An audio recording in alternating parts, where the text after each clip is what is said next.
নমস্কার। বাংলা জ্ঞান হাব চ্যানেলে আপনাদের সকলকে স্বাগত। আচ্ছা, আপনি কি বাড়ি ভাড়া দেন? তাহলে আপনি কিন্তু খুব সতর্ক হয়ে যান। আচ্ছা, আপনি কি বাড়ি ভাড়া নেবেন? আপনিও কিন্তু সতর্ক হয়ে যান। কারণ দেশে আসছে সবথেকে বড় আইন, নতুন আইন। যেটা ভাড়াটিয়াদের সাথে বাড়ি মালিকের যাতে প্রবলেম ক্রিয়েট না হয় এবং সমস্ত দিকটা আইনি প্রসেসের মাধ্যমে রাখার ব্যবস্থা হচ্ছে এই আইনের প্রধান লক্ষ্য। আর এই যে পুরো বিষয়টা আপনারা দেখছেন, এটার জন্য নানান আর্টিকেল কিন্তু সামনে চলে এসেছে। পুরো দেশ জুড়ে একটাই ফরম্যাট ম্যান্ডেটারি করতে হবে এবং ওই ফরম্যাটেই সবাই বাড়ি ভাড়া সংক্রান্ত সবাইকে ফর্ম ফিল আপ করতে হবে, আর না করলে জেলও পর্যন্ত হতে পারে। কি বিষয় হচ্ছে, দেখুন পুরো দেশ জুড়ে না বাড়ি ভাড়া সংক্রান্ত নতুন একটা আইন আসছে। যিনারা বাড়ি ভাড়া দেন বা দেবেন বলে ঠিক করে রেখেছেন, ওনাদেরকে বলবো এই ভিডিওটা শুরু থেকে শেষ পর্যন্ত দেখুন। আর যিনারা বাড়ি ভাড়া নেবেন বলে ঠিক করে রেখেছেন, আপনাদেরকেও বলবো শুরু থেকে শেষ পর্যন্ত দেখুন, যাতে আপনাদের ভবিষ্যতে কোনো ফাইন বা জেলে যেতে না হয়। শুরু থেকে শেষ পর্যন্ত দেখবেন এবং অথেন্টিক ওয়েতে আমি প্রত্যেকটা বিষয় আপনাদের A to Z আলোচনা করে দেবো, যেখানে আপনাদের মনের মধ্যে কোনো প্রশ্ন থাকবে না। তাই আমি সকলকে রিকোয়েস্ট করব, এই ভিডিওটা শুরু থেকে শেষ পর্যন্ত দেখুন, যদি প্রপার ইনফরমেশন আপনার জানতে হয় তো। আর একটা বিষয় আমি বলি আপনাদেরকে, সেটা হচ্ছে আমি সকলকে রিকোয়েস্ট করছি, পুরো জ্ঞান হাব পরিবারের সমস্ত সদস্যদের রিকোয়েস্ট করছি, এই ভিডিওটা সকলে ফেসবুক বা হোয়াটসঅ্যাপ বা আড়াটায় একটু শেয়ার করে দিন। কারণ আশা করছি আপনিও চাইবেন না যে আপনার ফ্যামিলি বা আত্মীয় স্বজন কোনো সমস্যায় পড়ুক, তার জন্য একটু শেয়ার করে দেবেন। আর ভিডিওটা ভালো লাগলে একটু লাইক করে দেবেন, ঠিক আছে? প্রচুর মানুষের কাছে পৌঁছে যাক এই ভিডিওটা, কারণ এই ভিডিওটা সকলের কাছে পৌঁছানো ভীষণ জরুরি এই মুহূর্তে, কারণ এই বিষয়টার সঙ্গে সবাই আমরা জড়িত।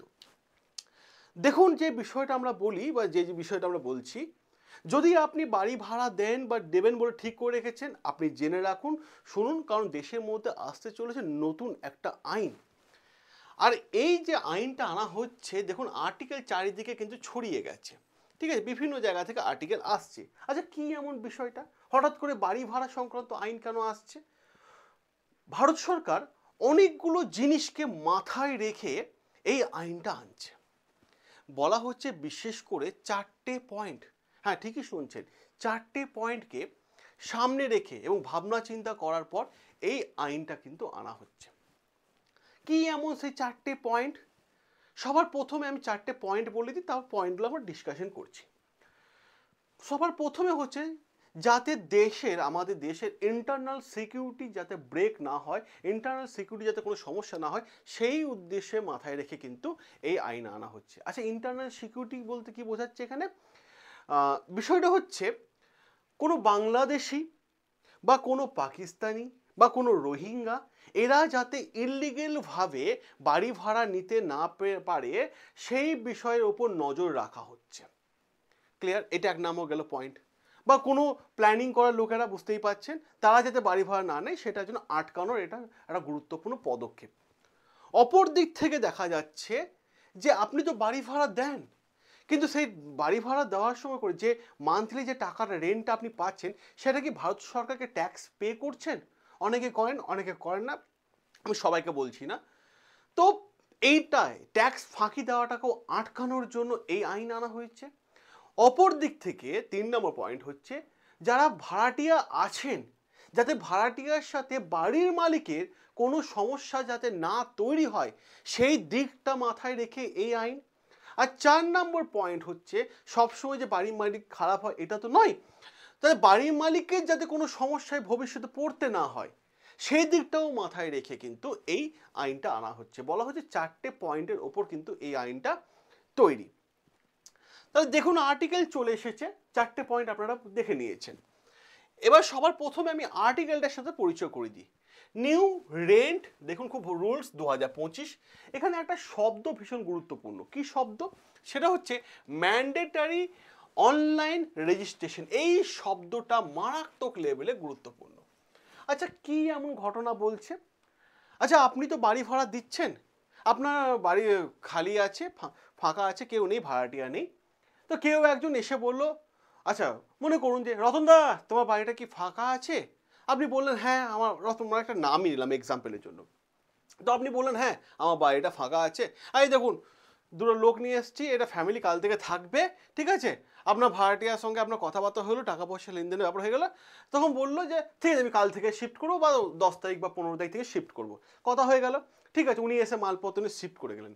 এটা ভাড়াটিয়ার সাথে আপনার কি হয়েছে, একটা মৌখিক কথাবার্তা হয়েছে। আর এইখানেই ভারত সরকারের নতুন আইন, যে এবার থেকে পাড়ার দুটো দাদা বা ক্লাবের দুটো ছেলেকে নিয়ে এসে বললাম যে এরা সাক্ষী রইলো কাল থেকে এই ভাড়াটা ঢুকছে, এরকম কিন্তু কিছু করা যাবে না। কারণ আপনি তো তাকে চেনেন না, জানেন না, তার ডকুমেন্টস আপনি দেখেননি, শুধুমাত্র মুখের কথার উপর বিশ্বাস করে ভাড়া দিয়ে দেবেন, আপনি ফেঁসে যেতে পারেন, আপনার প্রবলেম হতে পারে, এরকম কিছু করা যাবে না। এই আইনে কি বলা হচ্ছে, প্রথমে ভাড়াটিয়ার সাথে আপনাকে একটা রেন্ট এগ্রিমেন্ট করতে হবে লিগেল পেপারে, সেটাও সম্পূর্ণ অনলাইনের মাধ্যমে বলেই দিচ্ছে, ঠিক আছে, লিগেল পেপারে একটা এগ্রিমেন্ট করতে হবে। যখনই লিগেল পেপারে এগ্রিমেন্ট হয়ে গেল, কত ভাড়া, কোথায় বাড়ি না বাড়ি, আধার কার্ডের নাম্বার, এসব নানান ডিটেলস হয়ে গেল, তারপর আপনার যে কাজটা রইলো সেটা হচ্ছে অনলাইনে একটা ওয়েবসাইটে পেজ থাকবে, ওয়েব পোর্টালে গিয়ে সবার জন্য, এই ওয়েব পোর্টালটা গোটা ভারতবর্ষের জন্য, কারণ এই আইনটা গোটা ভারতবর্ষের জন্য, সেই পোর্টালে গিয়ে আপনাকে ফর্ম ফিল আপ করতে হবে, ম্যান্ডেটারি রেজিস্ট্রেশন করতে হবে, শুধু রেন্ট এগ্রিমেন্ট দিলে হবে না, ম্যান্ডেটারি রেজিস্ট্রেশন করাতে হবে, ঠিক আছে, সেই ওয়েব পোর্টালে কিন্তু সব কিছু আপলোড করতে হবে, ওনার বাড়ি কোথায়, বয়স কত, কতজন ফ্যামিলি আছে, কোথা থেকে এসেছে, কেন এসেছে, ইত্যাদি সমস্ত বিষয় ওই ওয়েব পোর্টালে কিন্তু গিয়ে সাবমিট করতে হবে আপনাকে।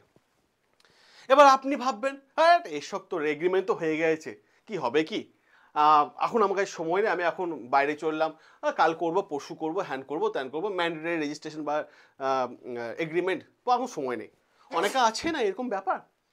বলে দিই সরকার এখানে কি বলছে, আচ্ছা বেশ আপনি খুব ব্যস্ত মানুষ, আপনার হাতে সময় নেই, ঠিক আছে, আপনাকে এখন রেজিস্ট্রেশন করতে হচ্ছে না, আপনি কাজগুলো মিটিয়ে নিন, আপনাকে আমি 2 মাস সময় দিচ্ছি। কতদিন সরকার সময় দিল, যে এগ্রিমেন্ট এবং ম্যান্ডেটরি রেজিস্ট্রেশনের জন্য 2 মাস।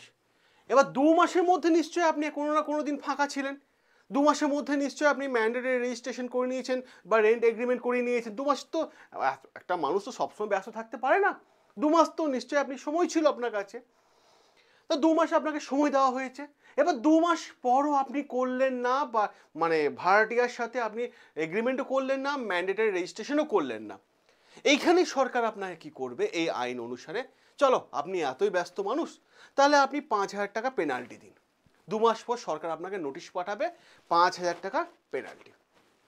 এবার আপনি চিন্তা করুন, আপনি পকেট বাঁচাবেন না আপনি সময় বের করবেন, তাই না?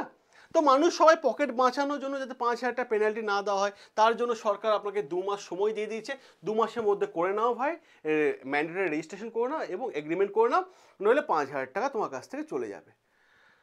এরপর ধরুন আপনি রেজিস্ট্রেশন করালেন না, 5,000 টাকা পেনাল্টি, খবর হয়তো সরকার পেল না, কাল না করুক ভগবান না করুক কোনো একটা ডিসপুট হয়েছে, হয় ভাড়াটিয়া আসছে না, উঠছে না, ভাড়াটিয়ার সাথে আপনার খারাপ সম্পর্ক হয়ে গেছে, বা হতেই পারে নানা রকম সমস্যা যা দেশে চলছে, ইন্টারনাল সিকিউরিটি দিক থেকে কোনো বাইরে থেকে আসা জঙ্গি সংগঠন আপনার ঘর ভাড়া নিয়েছে, কাল যদি কোনো ডিসপুট হয় কেস খাবে কে, আপনি, কারণ সরকার তো আপনাকে আগেই বলে দিয়েছে এগ্রিমেন্ট আর ম্যান্ডেটরি রেজিস্ট্রেশন নেই, তাহলে কেসটা কে খাচ্ছে, বাড়ির মালিক, সতর্ক হয়ে যান এখানে। অপর দিক থেকে যদি আমরা আরও একটা পয়েন্ট ডিসকাশন করে নিই এখানে, ঠিক আছে, তা আরও একটা গুরুত্বপূর্ণ পয়েন্ট, সেটা হচ্ছে আমরা তো বাড়ি ভাড়া দিই, আমরা বাড়ি ভাড়া দিয়ে দিলাম এবং তার কাছ থেকে একটা মান্থলি রেন্ট পাচ্ছি, সেই রেন্টের টাকাটা কি আমি সরকারকে ট্যাক্স পে করছি, অনেকে করে অনেকে করে না, সরকার বললো ভাই এখানে আর কিচ্ছু করা যাবে না, তোমাকে ট্যাক্স কিন্তু পে করতেই হবে, ট্যাক্স পে করতেই হবে, কিভাবে, এখানেও কন্ডিশন দিয়ে দিল, যদি 5,000 টাকার ওপরে ভাড়া হয়, আপনি ঠিক করলেন যে আপনার বাড়ি ভাড়াটা হচ্ছে 7,000 টাকা, তাই সরকার ঠিক করলো এই 7,000 টাকার ওপর তোমাকে ট্যাক্স দিতে হবে, আর এই যে মানে 5,000 ওপরে হলেই তোমাকে ট্যাক্স দিতে হবে, আর এই যে এখানে 5,000 ওপর ট্যাক্স দিতে হচ্ছে এবং সাথে সাথে পরিষ্কার হয়ে বলে দিচ্ছে এখানে 5,000 ওপর হলে কোনো প্রকার ক্যাশের লেনদেন করা যাবে না, নো ক্যাশ, সম্পূর্ণ অনলাইনের মাধ্যমে ইউপিআই এর মাধ্যমে ট্রানজাকশন করতে হবে, যাতে আরবিআই এর কাছে একটা রেকর্ড থাকে আপনার অ্যাকাউন্টে টাকা এসেছে। এবার প্রশ্ন হচ্ছে, আমি তো অনলাইন সম্পর্কে অতটা সচেতন নই, আমি তো অনলাইন জানি না, আমার তো ফোনপে, গুগল পে ইত্যাদি অনলাইন ইউপিআই নেই, তাহলে আমি কি করব? দেখুন, দেশ অনেক আগে চলে গেছে। 10 বছর ধরে মানুষকে ইউপিআইয়ের সাথে যোগাযোগ রাখা করিয়েছে সরকার। এবার 10 বছর ধরে আপনি শেখেননি, এখানে মানে মাইনাস পয়েন্ট কার? আপনার। কারণ 10 বছর ধরে সচরাচর হয়ে গেছে, এখন সবাই ইউপিআই শিখেছে, আপনি শিখেননি, আপনি পিছিয়ে পড়েছেন, আপনাকে শিখে নিতে হবে। কারণ আপনি রুম ভাড়া দিয়েছেন, সেখানে আপনি 5,000 টাকার জায়গায় 7,000 টাকা ভাড়া নিচ্ছেন বা 6,000 টাকা নিচ্ছেন, সেখানে আপনাকে ট্যাক্স পে করতে হবে, অনলাইন রাখতে হবে। এবং সাথে সাথে যদি সেই বাড়ি ভাড়াটা 50,000 টাকা ডিল হয়, এটাও প্রবলেম হতে পারে।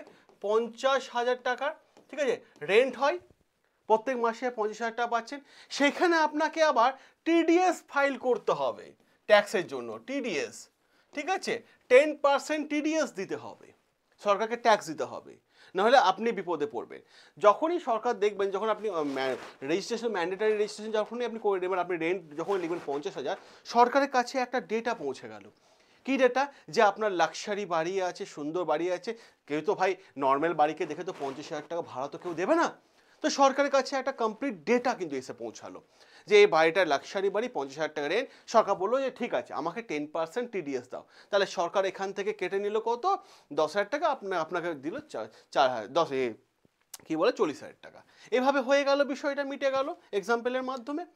এবার প্রশ্ন হচ্ছে এখানে, শুধুমাত্র এই যে লেনদেনটা মানে অনলাইন হচ্ছে তাই নয়, এখানে একটা ডিজিটাল স্ট্যাম্প থাকবে। ও যে অনলাইনে আপনাকে পে করছে, হ্যাঁ, ভাড়াটিয়া যে বাড়ির মালিককে অনলাইনে আমাদের পে করছে, সেটা কোনো নর্মাল সিল থাকবে না, এরকম সে অফিসের সিল করে ঠুক ঠুক করে মেরে চলে যায়, ওরকম হবে না, ডিজিটাল সিগনেচার থাকবে। এটাও কিন্তু গুরুত্বপূর্ণ জায়গা বাড়ি ভাড়ার ক্ষেত্রে। এখানেই যে আপনি ছাড় পেয়ে যাবেন তা নয়, ডিজিটাল, যে হ্যাঁ আমি টাকাটা রিসিভ করেছি, এবার আমি সরকারকে ট্যাক্স পে করে দিলাম 10% টিডিএস। এই জায়গাটা ক্লিয়ার হয়ে গেল। এবার আসি 3 নম্বর পয়েন্ট। 3 নম্বর পয়েন্টটা কি? যাতে ভাড়াটিয়ার যাতে কোনো সমস্যা না হয়, বাড়ি ভাড়া নেওয়ার পর ভাড়াটিয়ার যাতে কোনো প্রবলেম ক্রিয়েট না হয়, সেই দিকটাও কিন্তু এই নতুন আইনে প্ল্যানিং করা হচ্ছে। কি কি বলা হচ্ছে? যে আপনি বাড়ি ভাড়া দিলেন, তো আমি বাড়ি ভাড়া নিলাম, আমি 3 মাস থাকলাম, 3 মাস পর আপনি এসে বলছেন, আচ্ছা দাদা শুনুন, সামনে মাস থেকে আপনাকে কি করতে হবে, সামনের মাস থেকে এই যে আপনি 6,000 টাকা ভাড়া দিচ্ছেন, তো এটাকে 7,000 টাকা করতে হবে। মানে হঠাৎ করে আমি জানলাম না, বুঝলাম না, তাহলে তো আমি বিপদে পড়ে গেলাম। তাহলে আমি 6,000 টাকা অন্য কোথাও বাড়ি ভাড়া নিয়ে নিতাম, আর 2 মাস 3 মাস পর এসে বলছে আরও 1,000 টাকা বাড়িয়ে দিতে হবে। এটা তো ঠিক না, এটা আপনি করতে পারবেন না। হ্যাঁ, 2 মাস থাকার পর বা 3 মাস থাকার পর বা 5 মাস থাকার পর আপনি হঠাৎ করে পরের মাসে বাড়ি ভাড়া দিয়ে দেবেন না, হবে না। এর জন্য, কারণ বাড়ি ভাড়া বাড়ানো যাবে 1 বছর পর থেকে, নতুন আইন। হঠাৎ করে আপনি বাড়ি ভাড়া বাড়াতে পারবেন না। আদারওয়াইজ যদি আপনার মনে হয়েছে হ্যাঁ বাড়ি ভাড়া আমাকে বাড়াতেই হবে, আমার সংসার চলছে না, বাড়ি ভাড়া বাড়াতেই হবে, তাহলে যে ভাড়াটিয়া আছে তাকে 3 মাসের নোটিশ দিতে হবে, 3 মান্থের নোটিশ। ঠিক আছে, 3 মান্থের নোটিশ দিতে হবে যে আপনাকে 3 মাস সময় দিলাম, আপনি হয় বাড়ি ভাড়া 1,000 টাকা বাড়ান বা 200-500 যা বাড়াবেন বাড়ান, নইলে আপনি আমার রুম খালি করে চলে যান। আইনের পথে চলতে হবে। তো 3 মাস তাকে সময় দিতে হবে, কারণ সে যে অন্য জায়গায় শিফট করবে, এত মালপত্র নিয়ে যাবে, প্রথমত হচ্ছে ঘর দেখা, তারপর মালপত্র শিফট করা, এগুলো তো একটা ঝামেলার বিষয়। তারপর সে চাকরি করে বা জব করে যা খুশি করে, সময় বের করে আনা। সেই জন্য সরকার বলছে বাড়ি মালিক ভাড়াটিয়াকে যদি টাকার জন্য ওঠায় তাহলে 3 মাস সময় দেবে। বেশ, 3 মাস সময় দিল। এবার আপনি ভাড়া দিয়েছেন, আপনার মনে হয়েছে না একবার দেখে আসি তো ভাড়াটিয়া আমার বাড়িটাকে নোংরা করে রেখেছে কিনা বা কিছু করছে কিনা, ঠিক আছে, একবার দেখে আসি, ঘুরে আসি। হয় না, অনেক ভাড়াটিয়া বাড়ি মালিক হয় না। তো আপনি হঠাৎ করে নক করছেন, আচ্ছা তোমার ঘরটা আমি চেক করব, ঠিক আছে, আপনি বলে ঢুকে গেলেন। এবার আপনি কিছু বলতে পারছেন না, কারণ বাড়ি মালিক কি বলবেন আর।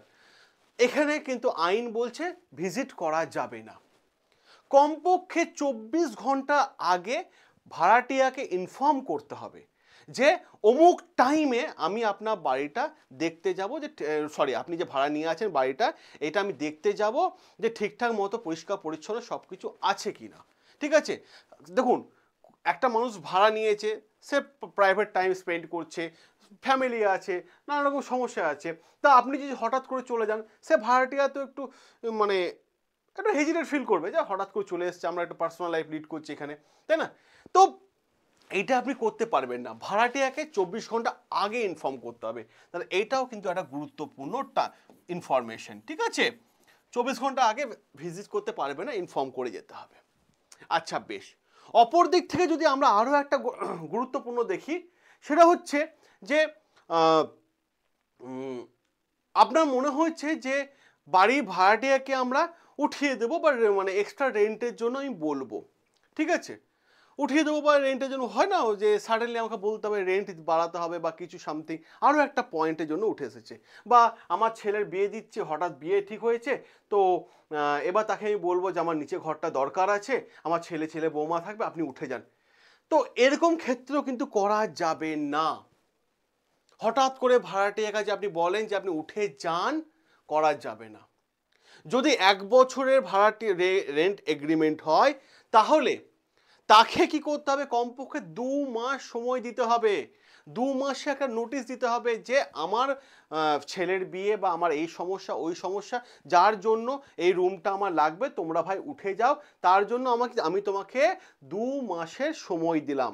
ঠিক আছে, এবার 5 বছরও বেশি ভাড়া হয়ে গেলে, হ্যাঁ, তখন আপনি কি করবেন, তা 5 বছরের বেশি ভাড়া একটা জায়গায় সে রয়েছে, সে তো অনেক জিনিসপত্র কিনে নিয়েছে, তাকেও শিফট করতে সময় লাগবে, তাই না? সেই ক্ষেত্রে তাকে 6 মাসের সময় দিতে হবে, যে 6 মাস পর তোমরা উঠে যেও ভাই, আমার রুমটা দরকার। এটাও কিন্তু একটা গুরুত্বপূর্ণ ল। ঠিক আছে, এরপর প্রশ্ন হচ্ছে যে যদি এরপর না উঠে তাহলে কি করবেন? সরকারের জন্য কি করছে, আরও একটা প্ল্যানিং করেছে, নিউ রেন্টিং এনেছে বিষয়টা, যে এই বাড়ি ভাড়া সংক্রান্ত মামলার জন্য কোর্টে তো অনেক মামলা, তার ডেট পর ডেট পরে, তো ওই মামলা দেখবে না কোন মামলা দেখবে, এটা আর একটা নতুন মামলা অ্যাড হবে। তো কোর্ট কি করছে, সরকার করছে একটা নতুন কোর্ট বানিয়ে দিচ্ছে। সেই কোর্টটা হচ্ছে রেন্ট কোর্ট, মানে রেন্ট কোর্ট মানে যে রেন্ট কোর্ট পড়ে না, রেন্টের জন্য যে কোর্টটা হবে তার জন্য নাম হবে rent court, otherwise tribunal court. ঠিক আছে, এর জন্য একটা স্পেশাল কোর্ট থাকবে। ঠিক আছে, তাহলে ভাবুন কতটা অ্যাঙ্গেল থেকে সরকার এই বিষয়টা নিয়ে ভাবছে, নতুন আইন আনছে। আচ্ছা, এবার প্রশ্ন হয়, সবসময় তো বাড়ির মালিক খারাপ হয় এটা তো নয়, হয় কি না? একদমই না, কিছু কিছু ভাড়াটিয়াও থাকে, একটু বদমাইশি করে। ঠিক আছে, এবার আপনি 1 বছর পূরণ হয়ে গেছে তার, এবং 1 বছর আগে আপনি তাকে বলে দিলেন যে ভাই 2 মাস নোটিশে দিয়ে দিলেন যে তোমাকে উঠে যেতে হবে, সে ভাড়াটিয়া উঠছে না, তাহলে আপনি কি করবেন? সে রেন্ট কোর্টে যান বা ট্রাইব্যুনাল কোর্টে যান, কোর্ট পুলিশকে অর্ডার দেবে, পুলিশ গিয়ে তাকে তুলে দেবে। ঠিক আছে, এবার প্রশ্ন হচ্ছে বাড়ির মালিক কি আপনাকে একদিনের মধ্যে উঠিয়ে দিতে পারে? হ্যাঁ পারে, যদি আপনি লিগেল ফর্মে তৈরি করা লিগেল প্রসিডিওরটাকে ব্রেক করে দেন, ভেঙে দেন, তাহলে বাড়ির মালিক উঠিয়ে দিতে পারে। অপর দিক থেকে বাড়ি তৈরি করা কোনো স্ট্রাকচার ভেঙে আপনি ওই জায়গায় নতুন একটা স্ট্রাকচার বানাচ্ছেন, সেক্ষেত্রে বাড়ির মালিকের আপত্তি থাকতে পারে, এবং বাড়ির মালিক কিন্তু আপনাকে একদিনের মধ্যে উঠিয়ে দিতে পারে। এটা কিন্তু একটা বড় প্লাস পয়েন্ট বাড়ির মালিকের জন্য। অপর দিক থেকে ভাড়াটিয়া বারবার নোটিশ দেওয়া সত্ত্বেও উঠছে না, ভাড়াটিয়াকে বলা সত্ত্বেও উঠছে না, ভাড়াটিয়ার রুম মানে লিগেল পেপার সম্পূর্ণ ব্রেক করছে, এর জন্য একটা লিগেল প্রসেস তৈরি করে দিচ্ছে এই আইনের মাধ্যমে, এবং প্রথমে এই লিগেল প্রসেসে যেতে হবে, তারপরে ট্রাইব্যুনাল কোর্টে যেতে হবে, এর জন্য একটা স্পেশাল কোর্ট তৈরি হচ্ছে। তা এই হচ্ছে পুরো বিষয়টা, যেটা আমি আপনাদের সামনে নতুন ল নিয়ে আসছে তার একটা আলোচনা করে দিলাম। প্রত্যেককে দেখবেন এবং এই ভিডিওটা প্রচুর পরিমাণে শেয়ার করে দিন, আপনার বন্ধু বান্ধব আত্মীয় স্বজনে যারা আছে, ফেসবুক হোয়াটসঅ্যাপ একটু শেয়ার করে দিন, মানুষের কাছে এই ইনফরমেশনটা পৌঁছে যাক। আচ্ছা, এখানে আমি আপনাদেরকে একটা জিনিস দেখাই, এই হোয়াটসঅ্যাপ নাম্বারটা না সবাই একটু নোট করে নিন, এই হোয়াটসঅ্যাপ নাম্বারটা 9332813134। এই হোয়াটসঅ্যাপ নাম্বারে, ঠিক আছে, একটা হাই এআই লিখে পাঠান। আপনি কি এআই শিখতে চান, আর্টিফিশিয়াল ইন্টেলিজেন্স? আপনি কি এআই শেখার উদ্যোগী হয়েছেন? এআই হচ্ছে বর্তমান দিনে সব কিছু ডিজিটাল। এই যে আপনি ডিজিটাল জিনিসগুলো বুঝতে পারছেন না, এগুলো হচ্ছে সব কিছু ডিজিটাল। এআই কোর্স হচ্ছে সম্পূর্ণ বাংলা ভাষায় কোর্স। আমাদের কাছে ভারতবর্ষের টপ ফ্যাকাল্টি আছে যিনি বাংলা ভাষায় আপনাদের বোঝাবেন, ঠিক আছে?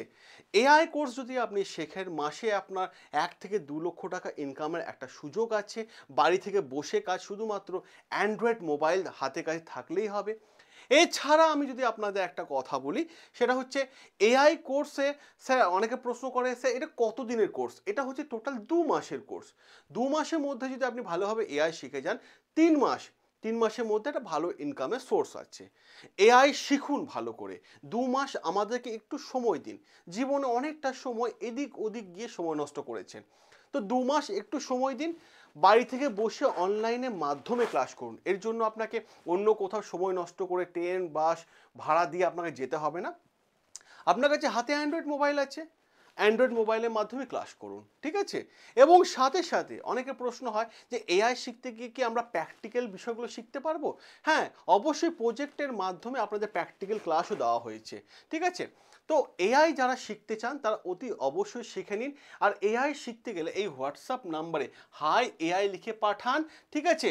হোয়াটসঅ্যাপে তো ইনস্ট্যান্ট আপনাদের কাছে একটা গ্রুপ জয়েনের লিঙ্ক পৌঁছে যাবে। আর এই লিঙ্ক যখনই পৌঁছে যাবে তখন এই গ্রুপে আপনি জয়েন হয়ে যান, এবং গ্রুপে জয়েন যখনই হয়ে যাবেন, এই গ্রুপে অডিওতে আমি পুরো বিষয়টা, এআই সংক্রান্ত বিষয়টা আমি আপনাদের ক্লিয়ার করে দেবো। কেউ ফোন করবেন না এই নাম্বারে, কারণ সারাদিনে 1000-2-3 ফোন আসে আমার কাছে, তো আমি ফোন রিসিভ করতে পারি না। তো এই হোয়াটসঅ্যাপ নাম্বারে জয়েন হয়ে যান, ঠিক আছে? আমরা এআই সংক্রান্ত সমস্ত বিষয় আপডেট দিয়ে দেবো। সকলে ভালো থাকবেন, সুস্থ থাকবেন, সাবস্ক্রাইব করে নিন। বাংলা জ্ঞান হাব শুধুমাত্র আপনাদের কথা চিন্তা করে। দেখা হবে আপনাদের সাথে নতুন আরও একটা আর্টিকেল নিয়ে।